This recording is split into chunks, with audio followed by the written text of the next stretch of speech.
can a man and a woman really be just friends? Yes? At least, that's what I used to think. Then Daniel called me. We met when we were 26. No romance. No dates. No hints. Just a random encounter at a friend's party that turned into a friendship lasting for years.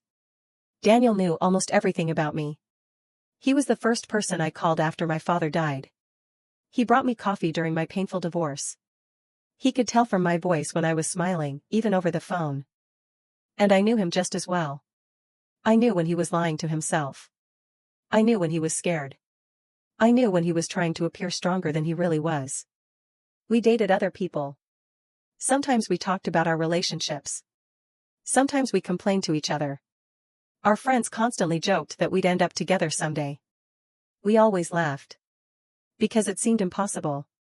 One evening, after a mutual friend's wedding, we were sitting by a lake. It was already dark. Everyone had gone home. Only the two of us remained. Daniel stared at the water for a moment, then suddenly asked, "Have you ever thought about us?" I laughed. Probably too quickly. Because he didn't laugh back. That was the first moment I felt something strange.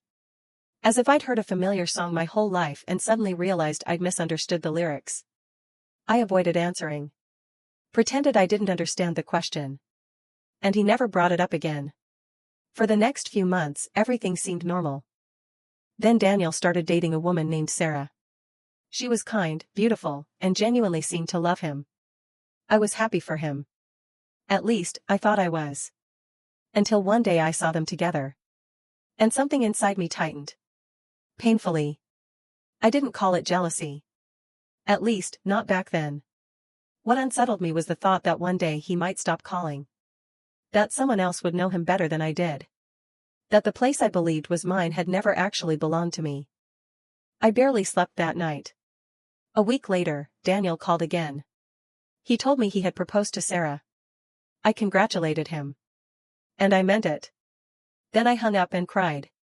Only then did I realize something that had been obvious for a long time. The question was never whether friendship between a man and a woman exists. The real question was this. Can it survive when one of them starts wanting something more? A month later, we met for coffee. Daniel looked happy. I sat across from him, knowing I could tell him the truth. I could confess. I could change everything.